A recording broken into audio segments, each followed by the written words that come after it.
Hello and welcome to the TRIZ principles, inventive principles. This is a module which is going to introduce the idea or reintroduce the idea of TRIZ inventive principles. Now, what these principles really are triggers which will help you generate ideas at will. Do your analysis first and then use these principles to generate as many ideas as you want. So, the key is to define the problem first. That's why we do analysis first and then the solution. So, how do these triggers really work? They give you hints. It is up to you to apply this on a problem, on the defined problem, your how might we, and you generate ideas. Okay, so we have seen a few. We will go in detail on, I think we have about 19 that we're going to discuss in this module. Okay, these will be really helpful for you. If you want to look at the entire list and you want to draw inspiration, just look up TRIZ, TRIZ 40 principles and you will get lots of these. Now the problem with these is that the examples that are given, if they are in your domain, well and good for you. You can apply them using the examples as inspiration. Otherwise, you sort of do guesswork saying, this probably will help me trigger some ideas. This module, I have looked at it particularly with the idea that this will help you, think of these triggers better. It will appeal to you. It will trigger better ideas for you because you know and understand the principle better. Now, how am I going to do that? Because I have to go through every domain that each of you understands, and there could be different domains that each of you is an expert or you are familiar with. How do I really do that? So movies. So movies are something that most of us watch. I would not go ahead and say all of us, but most of us watch movies or web series or episodes. Heck, we like stories, right? So movies are stories. All of us like stories. That is almost universal. So we'll use movies to understand these principles better. Okay, so I'm going to start without much further ado. Let's start with the first principle, which is segmentation. Okay, now watch this clip from the movie Die Hard with a Vengeance.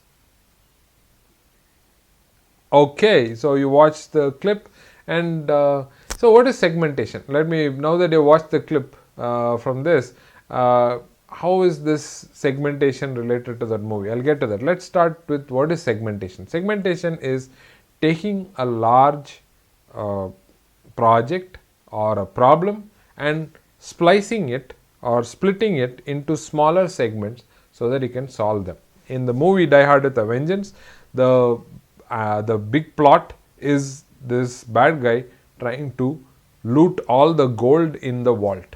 Okay, this is like a government vault that is there in, I think, New York, and this bad guy is trying to do that. So that's a large problem. He tries to split it into smaller sections while keeping the cops, the police. The Die Hard series has Bruce Willis as the protagonist, as John McClane, and they keep him busy. And what the bad guy does not realize is that these guys are also picking up clues, the smaller part of the clues, and slowly making sense of it as the larger plot. So that's the entire plot of the movie itself. And I thought it was a very, very neat example of how segmentation really works. So small things add up and become this large, really large project and the plot of the movie. Okay, so segmentation. So that's one of my key things. So that's how I try to do it. Segment it and you do that. Okay, that's principle number one. We'll go to the next principle, which is taking out. Okay, so taking out, watch this clip from one of my all-time favorite movies, Star Wars A New Hope. Okay, you watched this clip. So you watched Luke Skywalker shoot the photon torpedo into this Death Star. So to give you a context, if you haven't watched this movie, Death Star is this huge spaceship. It's a battle station which cannot be defeated in a regular fashion. You can't get another state. It's practically invincible. You cannot defeat it using a starship of similar size, or no, there doesn't exist one such starship. So taking out is the principle. Taking out is about, if this is a system, and there's a weak point or a flaw in the system, you take that out, you fix that, and then you put it back in. So this movie has two aspects to that. One is the large ship, and its flaw is at a very, very tiny level. You only focus on that, and you start off a trigger reaction which destroys the entire Death Star. That's what is the one side of it. The other side, if you look at it, the rebels have scattered fleet, but a large fleet all the same. They single out a single person fighter, if you don't count R2D2 as a person.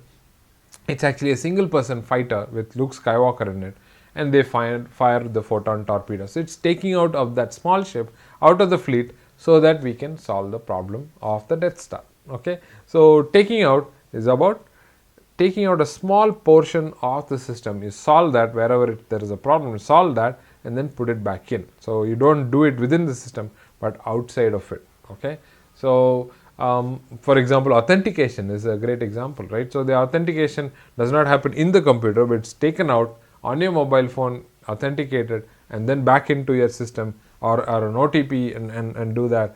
It's taking out. Okay, that's the second principle we discussed. The next principle is called local quality.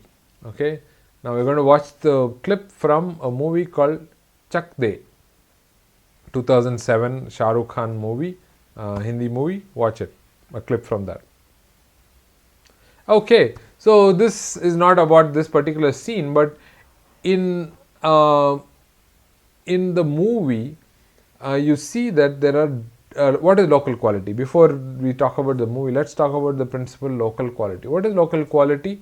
Is that if you want to solve the problem, it's like taking out, but we do it within the system. We look at it inside and just change a little bit of stuff at that local level alone.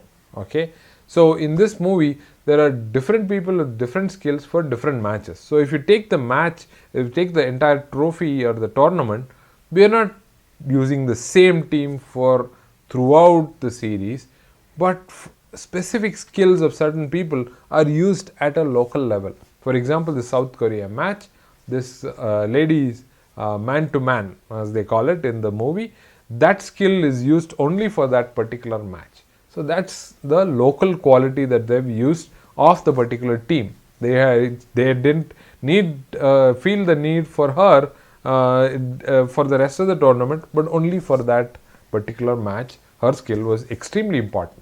Okay, so that's local quality. The next principle you're going to see is asymmetry. Okay, asymmetry. Watch the clip from the movie Lagan. In Amir Khan starer. Watch this movie and the clip, and then I'll talk about asymmetry. Okay, asymmetry is about, okay, let's talk about symmetry first before I get into asymmetry. Symmetry is, take a look at the picture of Taj Mahal, right? You draw a line right in the middle and you fold the piece of paper, or if it's an image, if you take the right half and fold it on the left half, it'll align perfectly. That's symmetry for you. Okay, so that's what symmetry is. Asymmetry is the opposite of that. If there is symmetric, we make it asymmetric. Okay, for example, if you look at a bicycle wheel, it's perfectly symmetrical, right? Right in the center is the axle. What if I make it asymmetric, move the center off center, right? So if it becomes off center, apparently I've seen designs like this, it helps you in better managing the energy levels, and it can help you in one cycle, and the other cycle you have to do the effort. So that makes it a little easier is what I've seen. Okay, I don't have an asymmetric bicycle, but I've seen these designs, so it's apparently very useful. In the movie that you just saw, Lagan, asymmetry is about, so the British team had players from very similar upbringing and similar skill sets. However, the indigenous Indian team had people who had, one guy is adept at catching chicken, right? So his reflexes are extremely sharp, and Amir Khan, the captain, realizes this and uses him as a slip fielder because you need sharp reflexes to catch the ball, right? There's this other guy with a sort of deformed hand, a disability, with a man with a disability, and he uses that disability to his advantage and chooses him as a spin bowler because the ball turns when you throw the ball with such an arm, right? So he uses that in the game as. So similar ways, he actually has different players with different skill set that the British have trouble devising strategy for each one of those, and hence eventually lose the match, right? So that's what happens. And so this is a classic example of asymmetry. Okay, so people with different skill sets in the team. The next principle is merging. Merging, well, let's watch this couple of clips. The first clip is from an old cartoon series called SWAT Cats. Okay, so SWAT Cats were this couple of vigilante cats. So basically, to back up, this world is full of anthropomorphic cats, that is human-like cats, who are that's the world. So they talk and walk like human beings, but they are basically cats. Cat spelled with a K. Okay, Kats. This world has a couple of guys who are frustrated with the armed forces, and they quit and become vigilantes. Vigilantes are, amateur crime fighters. So that's what they are, using their jet, and that's why they are, and they call themselves the SWAT Cats.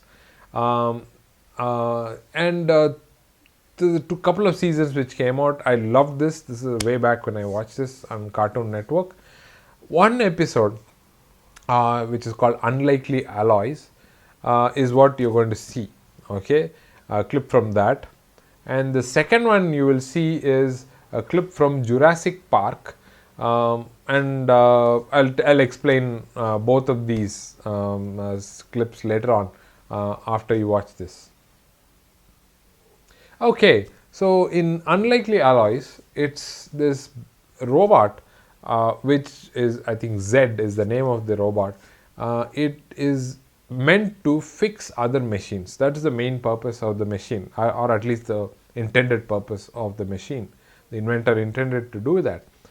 Later on, you realize that the machine actually learns and starts merging other systems into itself. It takes a blender and makes it part of itself. The motor and everything becomes part of itself. Later on, when the armed forces attack using tanks, it takes up all the turrets and all the tanks, absorbs it, and becomes even more powerful with tank capabilities built in. So Z becomes a really huge robot by absorbing other and merging other systems into itself. This is a brilliant example of merging. The other clip that you saw from Jurassic Park, basically the theme park people are trying to use dinosaur DNA obtained from amber, which have the mosquitoes with the dinosaur blood in them, according to the novel. It is a novel which was made into a movie, and that there are some missing fragments, and the inventors use frogs' DNA, and they merge these DNA to form the real dinosaur. And eventually it becomes a part of the problem, because now they wanted to control the population of the dinosaur themselves, the park people, but because they used a frog's DNA, the sex of the dinosaur changed, and so they could not control the population of the dinosaurs, and things go out of whack at the end of the movie. Okay, at least the first one, the Jurassic Park movie. Okay, so this is the idea of merging dinosaur DNA with frog's DNA. That's merging. Okay. Next principle is universality. Okay, for that you're going to watch this movie. Watch a clip from the movie Guardians of the Galaxy, and then I'll discuss universality after that. Okay, Universality is essentially set of people, set of things or system blocks which do multiple things, not just one or two, but many functions in a system. Classic example is a startup. So same person could be a CEO and a CFO, a chief executive officer, or a chief financial officer, and is also leading sales. Okay, a coder could be the person who takes care of bringing tea and biscuits to the office. He's also writing code, and is hiring people. So he's doing many functions at the same time, or she is doing the same function, all of them together, right?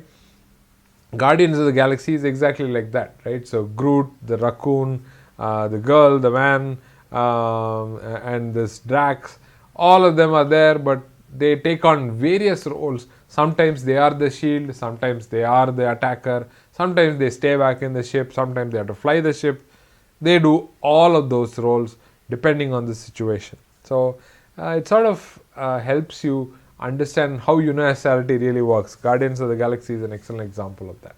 Okay, so now why am I telling you all these principles and the movie? So that you can take these and apply them into different problems. So next one is nested doll. Nested doll, if you've seen a Russian doll, you open a doll and another doll comes inside. That's called matryoshka. That's nested doll. Watch this clip from one of my all-time favorite movies, and then we'll talk about what is nested doll. Okay, so you watched Inception. Inception is the concept you would have guessed by now. Dream within a dream within a dream, right? So they have shared dreams, but within dreams within dreams. So they go multiple levels. I think 5 levels they go into, and that's the idea or the core idea of the movie itself. And that's nested dolls for you. So if you take a selfie stick, it has tube within a tube. So you open it and then you close it, becomes compact like the Matryoshka doll. So the same concept but used in different domains. Okay, that was nested doll. The next one we look at is anti-weight. Okay, so we know about weight. What is anti-weight? Okay, hang on. Watch this clip from the sci-fi movie Dune Part 1, and then we'll discuss what is anti-weight. Okay, so you watch the clip with the worm, or Shai Hulud as they call it in the movie. So the Fremen use this creature for transport while the rest of the people fear it, right? So its anti-weight is essentially something that's seemingly bad and it's weighing down the system, but you use the positives of whatever it is that to your own advantage. So that's the idea of anti-weight. So you can use something that is putting a system down. You're pulling a system down. There's a similar one called blessing in disguise. It's very similar to that. It's actually acting against it, but we use that to our favor, and we use that in and do that. For example, if people are stuck in traffic, okay, you're frustrated. Now, how can I use the frustration, right? So you can give them a number, ask them to call a number, a radio number, and the people on radio know that, oh, there's this traffic jam in that place. It's very the frustration, that is a weight, can now be used for other people's benefit, and they tend to avoid it, probably even reduce the jam, because now I know I'm going to avoid that. So that's anti-weight for you. Okay. Very similar in idea is preliminary anti-action. Preliminary anti-action is doing something in advance but the opposite of what you would do. Okay, so watch this clip and then we will discuss. Okay, so this was a clip from the movie Superman 2. The sequence of 4 movies, the Christopher Reeve version.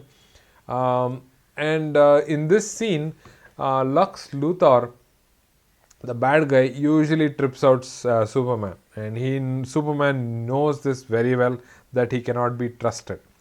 But he used that to his advantage. So it's sort of an anti-weight thing also, but he had actually gone there to that North Pole place, which looks like Krypton, and had switched the arrangement such that the weakening ray is not inside the capsule but is outside of it. So that's the anti-action, and he had done it ahead of time. And in order to put his plan into effect, he had confided in quotes to Lex Luthor, so that he reveals it to the bad guys, and the bad guys become weak because the weakening ray is outside, and Superman is actually protected from these weakening rays, and he's the one who's protected. Rest are all weakened and become normal human forms. Okay, so this is an example of preliminary anti-action. Do the opposite but in advance. Okay, the next one is called preliminary action. Do something in advance but to aid the something, not the opposite but in the normal direction. So watch this and we'll talk about I don't know if there is a clip for this, but we'll try and show you a clip of A Sound of Thunder by Ray Bradbury. Okay, A Sound of Thunder by Ray Bradbury is a short story which highlights butterfly effect. Okay, butterfly effect is one thing leads to another, which leads to another. So preliminary action is about this. If you know the cause and effect, you can do something in advance and help this cause effect relationship. Okay, so that's what preliminary action is about. In the short story, the protagonist stumbles out of the path, the supposed path that he has to take, and seemingly nothing major has happened back then. He does come out unscathed, but comes back to his own time, sees that everything has changed because of a dead butterfly under his shoe. So one thing has led to the other, and on so on and so forth. So preliminary action is about things are happening in sequence. You do something in advance so that we can gear up for this. Just in time is preliminary action. You are a template for filling out forms, or a filled out form with basic details, and only the extra items need to be filled by you. Those are all preliminary action because you know a set of sequence of events that will happen and you can be ready for it. Okay. The next one is very similar too, but in a different sort of way. So these are all very similar: anti-weight, preliminary anti-action, preliminary action, and in that sequence, beforehand cushioning. Okay. Now I'm going to show you a clip from a Tamil movie called Nayagan. Okay, so this is a very interesting scene and an interesting idea in that scene. This is where Kamal Hassan, the protagonist, the actor in the role, he takes he wants to evade the authorities, right? So the customs people from the smuggled goods during the time of inspection. So what he does is takes all the smuggled goods and dunks into the sea with a bag of salt and rubber tube which are inflated. Okay, the weight of the salt and the smuggled goods takes the goods, the smuggled goods, below the ocean, below the water, underwater. So the inspection happens and there's no goods there for the customs people to find because they're all underwater. But now how will he retrieve it? Well, the salt dissolves and the rubber tube brings the smuggled goods up to the surface and he can retrieve them back. So that's his idea of evading the customs in the movie, and this is beforehand cushioning. So the salt and the rubber tube are cushioning the effects of the smuggled goods dunking underwater. Okay, very clever idea, and beforehand cushioning is what you saw in that clip. Okay, the next one we are going to see is called equipotentiality. Okay, equipotentiality. It's a complex way, but an amazing movie I'm going to show you. You've probably seen this movie called Speed. Keanu Reeves and Sandra Bullock starrer. Watch this clip and then we'll talk about it. Okay, so Speed it is. So the core idea of the movie is that this bus cannot cross 50 miles per hour.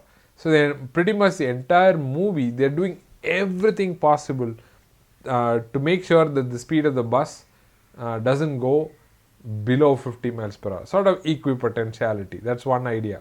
So all the ideas that are going to make sure that it doesn't cross 50 miles per hour, like a kind of like a cruise control, right? So even when the car is going uphill, the gears change so that automatically, if it's an automatic gear system, the gears change automatically so that the speed is maintained. And if it goes downhill, again the gears go lower down so that there is control and the speed can be maintained. So that's what we call equipotentiality. All right. The next principle is called other way around. Now, other way around is the opposite of things. So let's watch the clip from this movie called Patema Inverted, a Japanese movie. I enjoyed this movie a lot. The concept in this movie, we'll talk about it after the clip. Okay, Patema Inverted is about anti-gravity people. Okay, so there are people as a result of some kind of scientific experiments that they are anti-gravs, which is they float into space because their gravity points the other way. They repel Earth's gravitation. So that's the concept of the movie. It's the exact other way around. And if you watch the movie, it's mind-boggling, sometimes very confusing. Who's upright, who's straight, who's the other way around, we don't know. It becomes a bit confusing, but the concept is about doing it exact opposite, the other way around. Patema Inverted. So check out that movie to get an idea of other way around. So in real life, the other way around is delivery. So we had to go to a restaurant to eat. Now the restaurant comes to us. We had to go to school to get our education. The teacher comes to you, right? So I am coming to your home. So this is the other way around. Next is a principle that we're going to look at is spheroidality or curvature. Something becoming curved or spherical. Okay, that's the essence of the principle. We'll watch this movie, one of my all-time favorites, Interstellar. Okay, Interstellar is the science fiction movie. Watch the clip from this. Okay, what you saw was wormhole in 3 dimensions, right? So wormhole, when you mention the word hole, we always think of it as 2-dimensional, right? In a piece of paper is what we put a hole in it and we think that's it. But in this movie, they open our minds up and saying that this is in space, so it is actually curved. It's spherical. So I thought that's a great manifestation of the idea or principle of curvature or spheroidality. Okay, quite a mouthful. So this principle can help us attain curvature. So an example in our own homes could be a ceiling fan, right? So a ceiling fan in its original design used to be flat wing, right? So the wings or the blades were flat, and the efficiency of it was very limited because it could only push. It started pushing air on both sides, and that's not very useful for us. So when it's curved, its efficiency improves, and so that's a great improvement in design by adding curvature to it. So we can look at many other designs like that, but primarily to imagine it in software, I guess multi-dimensional arrays, adding another dimension. There's another principle called another dimension, but adding spheroidality in terms of when you think about arrays like that can help you with curvature. That could be another idea. Okay, curvature is something that is talked about in this idea, in this principle. Okay, the next principle is going to be dynamics. Dynamics is essentially adding another layer to it, another so when things change, when the environment changes, adaptation is what is talked about in this principle. We'll take a look at this clip from this movie, award-winning movie called Shape of Water. Okay, you watch the clip, and this movie, if you have not watched this and you plan to watch it, I'm going to have a spoiler. So you can pause this, watch the entire movie, and unpause this video after that. If you already watched it, please continue. This is about Elisa, who develops a relationship with this creature who's water based, and so the uh, at the end of the movie, Elisa wants to spend time and wants to become whatever, wants to become a water creature as well, but she can't, right? She's a land based creature. So the creature helps her develop this ability to adapt to water by having gills to herself, and that's how the movie ends, so that she can breathe underwater. So when the environment changes, the adaptation is called dynamics. So what can you change when the dynamics changes? Can you change something in the system? That's the idea really here, the principle right here, called dynamics. Okay, so the next principle the next principle is partial or excessive actions.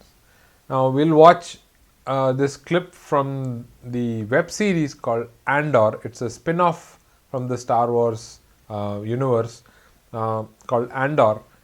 After this, we'll discuss about that. So partial or excessive action is you having something that's so much that what you're doing becomes very minimal. It doesn't even show up. So the problem becomes minimal, right? So if you're trying to seal a crack, I'm sorry, that's a bad example. Is let's say if you're trying to um, paint, okay, some name, okay, and there are smudges all around it, okay, that's very difficult to control the smudges. So what do? They have a stencil and they paint a lot more than what is required and remove the stencil, and what is remaining is the name or whatever that you wanted to write on it. So that's an example of partial or excessive action. So you do more than what is necessary or under what is necessary, and that leads to this. Now coming back to the Andor clip that you saw, this is the eye.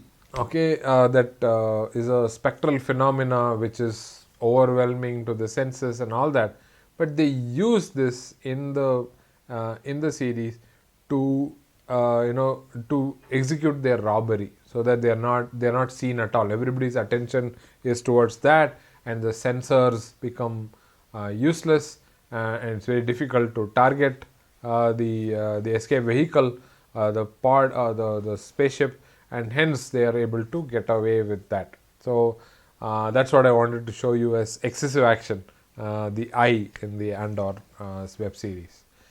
The next principle is another dimension. Another dimension is about thinking in another dimension. We already talked about it in multi-dimensional arrays. In big data, we have not just one or two dimensional arrays, but multi-dimensional arrays. Very difficult for us to imagine beyond three, but we can add one more dimension and it becomes easier for us. So it has a lot of parallels to dynamics also. The clip that you're going to see is from a movie from the James Bond franchise. Yep, this one is called Spy Who Loved Me. So this is a fantastic car that James Bond owns, which becomes a submersible when it dunks underwater, right? So this is sort of like what Elisa also has. She develops a gill, and depends on the a lot of underwater references. In this also, it adapts according to where it is, and that's what another dimension is. That another dimension can also be if there's only two dimensions, you add another dimension to it. So for example, if the curvature in the windmill that I was talking about, can I introduce holes or shapes into it that make it another dimension? Yes, we can. So that's what in some windmills you can see some not only curvature but also holes in it, pores in it, that makes it more efficient and effective. So another dimension can be in several manifested in several ways. Okay, so This was Spy Who Loved Me from the James Bond franchise. Okay, the next principle, that is another dimension principle, inventive principle. Uh, the next one I have is called mechanical vibration. Okay, so it's not a physical principle, but you can use it for other things also. Well, so let's watch the clip from the movie called Divergent. It was, I think, a 3-parter or a 4-parter. The first part, I loved this movie. Very interesting concept, post-apocalyptic sort of movie. And we'll see what, we'll watch the clip first and then we'll discuss. Okay, so this is about mind control. Okay, so they use certain waves, and only the divergent people are usually not subjected to this wave. So they want to get rid of these divergence totally. That's what is the premise of the movie. Uh, so that they're able to control everybody using waves. So that's the sort of hinting I'm at. Right? So using waves, but there are people who are sort of tolerant to these waves. Sort of the mechanical vibration, I would think that's an example. Okay, you can think of other examples like mechanical vibration. So instead of a continuous force, continuous action, can it be a vibration, a slow rhythmic one? Instead of giving continuous data, can it be a discrete data, rhythmic sort of thing? There's also periodic action. That's another principle which is similar to this. Can it be done? So mechanical vibration needn't be only mechanical. It could also be thought of, instead of continuous, can it be discrete? Can it be pocket wise? That's so like ping in software, right? So rather than send continuous streams of data, can I just send a pocket of data and see if it comes back? Then I know that the server is on. So that's called pinging, right? So that's what mechanical vibration is about. The last principle that we will discuss as part of this video is called blessing in disguise. Blessing in disguise is very, very interesting. Let's watch. I think we'll have a couple of clips. One from the movie called Daredevil. I think it's a DC universe. But anyway, so Daredevil. And the other movie is called Pitch Black, Vin Diesel starrer. We'll watch these and then we'll discuss blessing in disguise. Okay, now that you watched both of these, in Daredevil, this person cannot see, right? So, but how does he become a superhero? But he has amazing hearing abilities, right? So, being without one sense is actually an advantage in many scenarios. So, he is able to maneuver and he is able to visualize, picturize everything that's going around with just the sound. So, he uses a stick to beat somewhere, and he's able to visualize the entire picture, which other people are not able to sort of gather. That's in Daredevil. In Pitch Black, when there's an eclipse, I think that's what happens in the movie. Everything becomes completely dark, and the protagonist Riddick can actually catch a glimpse of these creatures because he has this amazing ability that he can see in the dark. But he can't see very well during the day, so he always wears glasses during the day or when there's light. But when it's pitch dark, he's able to survive because of his amazing ability. So it's a blessing in disguise. So also called lemons. Make lemons into lemonade, right? So lemons are usually bad pieces. They call lemons, and making into lemonade is something useful. So can you use something that's bad in your system, like a bug count, right, in software? Can it be used to your advantage? Can the bugs be used to your advantage? So that would be a blessing in disguise. So the more bugs there are, if you are able to use that somehow, then those are your advantages. Okay, so it could also be called the thinking in reverse. But here we are specifically talking about something that doesn't work in your favor. You're trying to use it to your advantage. So that's the blessing in disguise. Okay, so we've discussed 19 principles and movies and movie clips. So you can go through the list of TRIZ 40 principles, inventive principles, and you can also come up with your own list of movies, web series that you see, or even scenes in that, and see if you can come up with some kind of movie examples, and let us know in the discussion forums or in our live sessions. You can definitely talk about, this principle I was able to correlate it with this movie or this scene, and I'm able to understand this better. This will serve us as an excellent teaching aid to other students, other learners as well. So have fun. Next time you're watching movies, see how your favorite hero solves problems. What principle do they use? Pay attention to that. That will be really useful in your problem solving abilities at work, in your projects as well. Okay, so have fun and see you in the next module.